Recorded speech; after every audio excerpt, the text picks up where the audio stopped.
नमस्कार. आजच्या आपल्या सखोल विश्लेषणात आपले स्वागत आहे.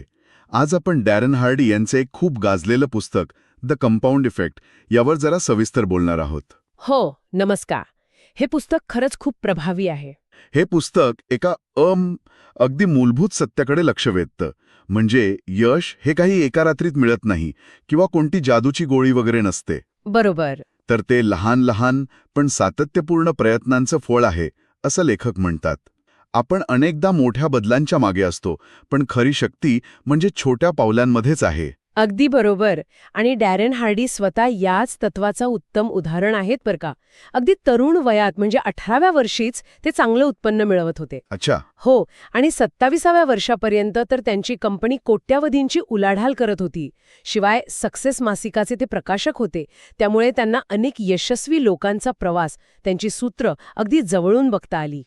आणि त्या अनुभवातून आणि स्वतःच्या प्रवासातून त्यांनी हे काय म्हणतात त्याला सिद्धांत मांडले आहेत. तर आज आपलं उद्दिष्ट हेच आहे की या पुस्तकातले जे मूलभूत सिद्धांत आहेत ते समजून घेऊया आणि आपल्या रोजच्या आयुष्यात ते कसे वापरता येतील यावर विचार करूया. नक्कीच. चला तर मग सुरुवात करूया या कंपाऊंड इफेक्ट संकल्पनेपासूनच.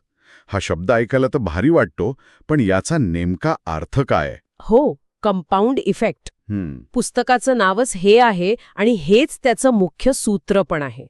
अगदी सोप्या भाषेत सांगायचं तर लहान पण हुशारीने केलेल्या निवडी, त्यात असलेलं सातत्य आणि त्याला लागणारा वेळ, या सगळ्याचा मिळून होणारा जो प्रचंड मोठा परिणाम आहे तो म्हणजे कंपाऊंड इफेक्ट.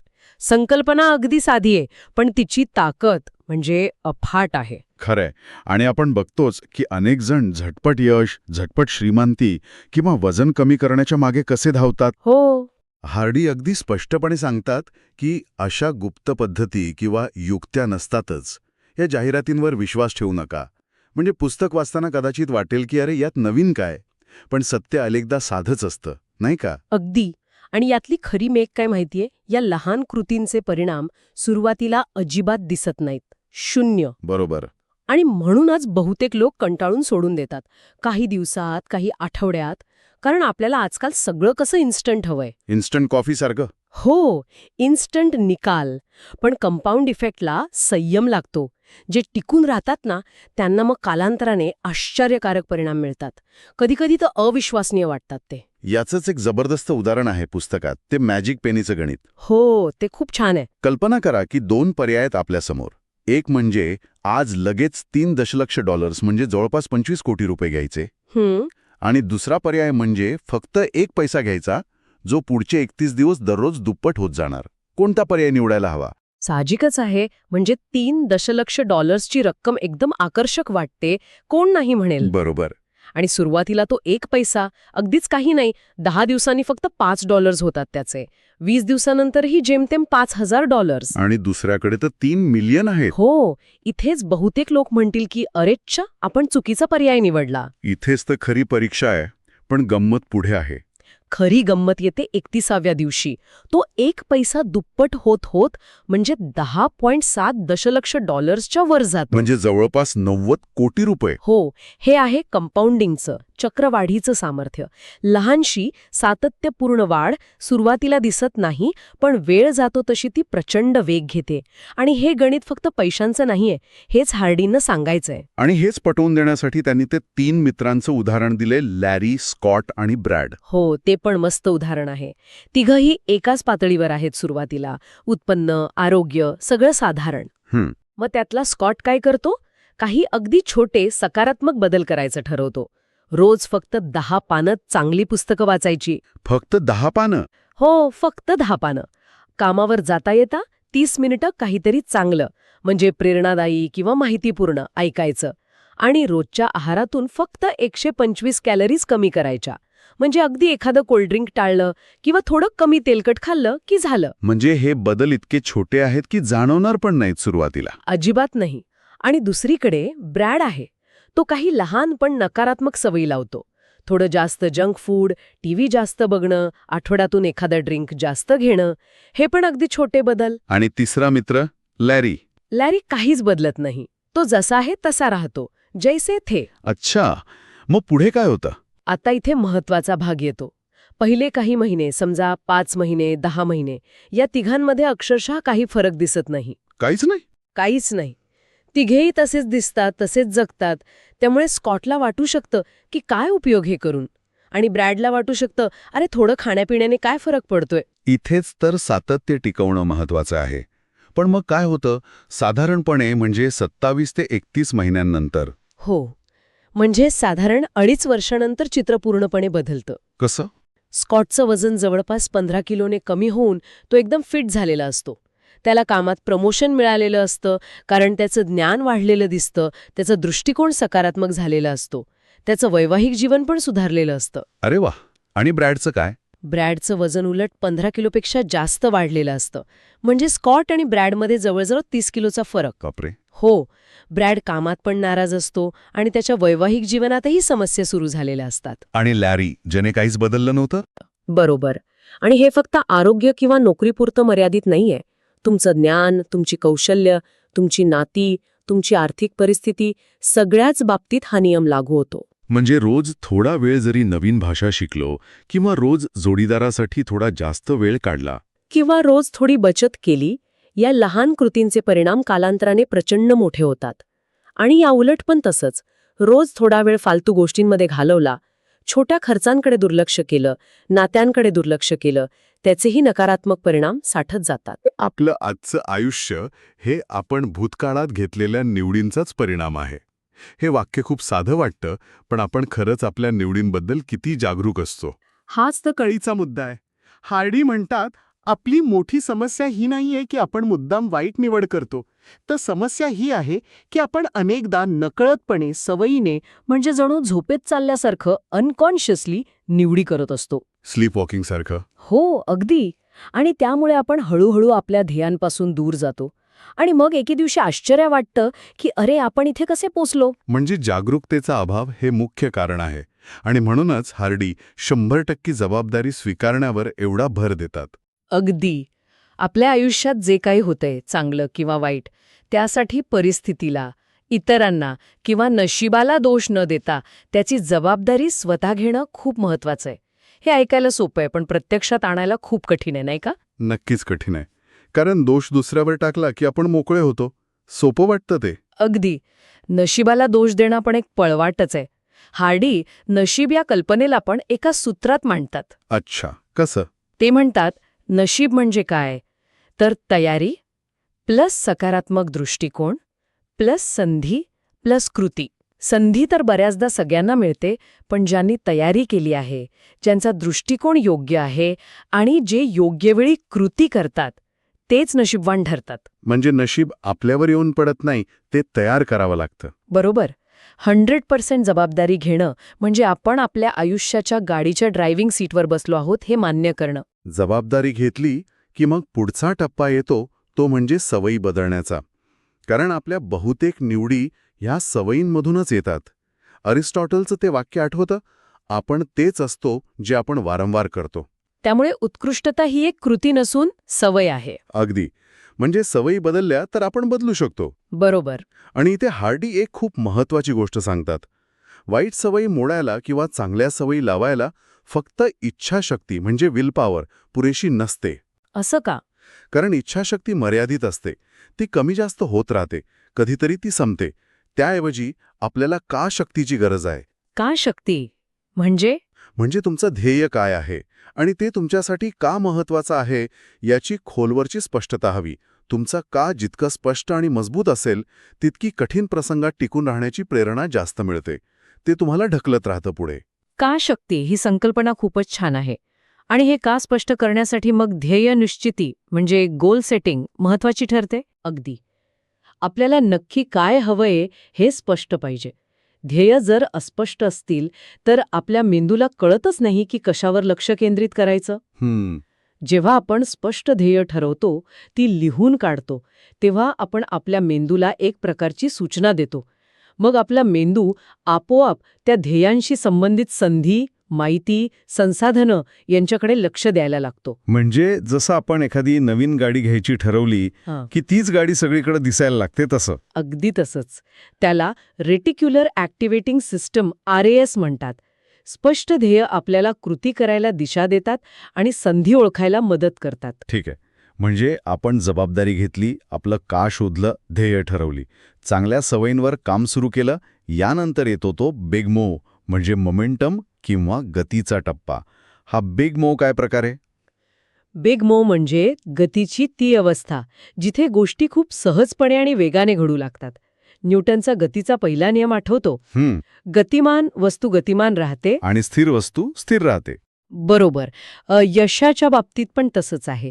एकदा का आपण चांगल्या कृती आणि सवयींनी गती पकडली की मग ती गती आपल्याला पुढे ढकलत राहते. यश आणखी यश खेचून आणतं. ही गती मिळवणं सुरुवातीला खूप कठीण असणार नाही का? हो, खरं तर सर्वात जास्त ऊर्जा सुरुवातीलाच लागते. हार्डी उदाहरण देतात ते मेरीगो राऊंडचं. थांबलेला असेल तर त्याला धक्का मारायला खूप जोर लागतो. हो. पण एकदा का ते फिरायला लागलं की अगदी कमी श्रमात ते फिरत राहतं. किंवा रॉकेट लॉन्च करताना बघा, सर्वात जास्त इंधन पृथ्वीचं गुरुत्वाकर्षण तोडून वर जाण्यासाठीच लागतं. एकदा अवकाशात पोचलं की ते कमी इंधनात जास्त प्रवास करतं. तसंच आहे सवयींचं आणि यशाचं. सुरुवातीला शिस्त लागते, सातत्य लागतं, पण एकदा गती मिळाली की गोष्टी सोप्या होतात. आणि ही गती टिकवून ठेवण्यासाठी मग नियमित दिनचर्या म्हणजे रुटीन्स महत्वाची ठरते असं हार्डी म्हणतात. अगदी जसं महान खेळाडूंची एक ठराविक प्री गेम किंवा प्री शॉट रुटीन असते किंवा सैनिकांना कठीण ट्रेनिंग दिलं जातं जेणेकरून दबावाखाली पण ते योग्य कृती करतील. बरोबर. नियमित दिनचर्या आपल्याला काय म्हणतात त्याला ऑटोपायलट मोडवर टाकते. त्यामुळे प्रत्येक वेळी विचार करण्यात किंवा निर्णय घेण्यात आपली मानसिक ऊर्जा वाया जात नाही.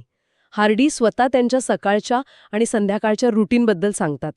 दिवसाची सुरुवात चांगली आणि शेवट पण चांगला झाला की गती टिकून राहते. गती मिळाली, रुटीन सेट झाली. पण ही गती भरकटू नये म्हणून आपल्यावर परिणाम करणाऱ्या गोष्टींकडे म्हणजे इन्फ्लुएन्सेसकडे लक्ष देणं गरजेचं आहे असंही ते म्हणतात. हो, हा पण खूप महत्वाचा मुद्दा आहे. हार्डी मुख्यत्वे 3 प्रकारच्या प्रभावांबद्दल बोलतात. पहिला म्हणजे इनपुट.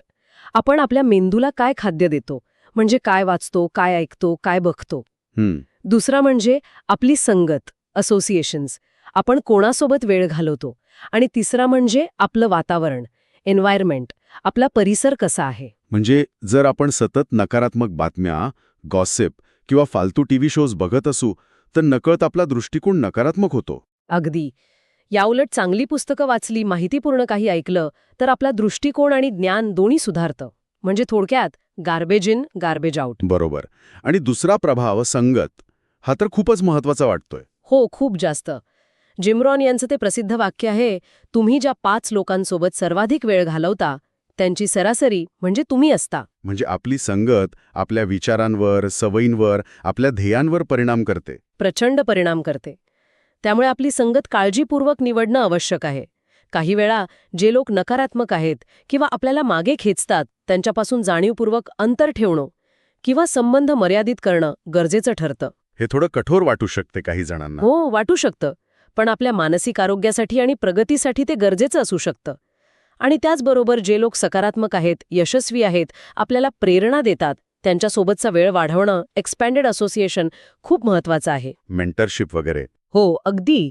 मेंटोरशिप, मार्गदर्शन घेणं, आपल्यापेक्षा अनुभवी लोकांकडनं शिकायला मिळतं, नवीन दिशा मिळते, प्रगती वेगाने होते.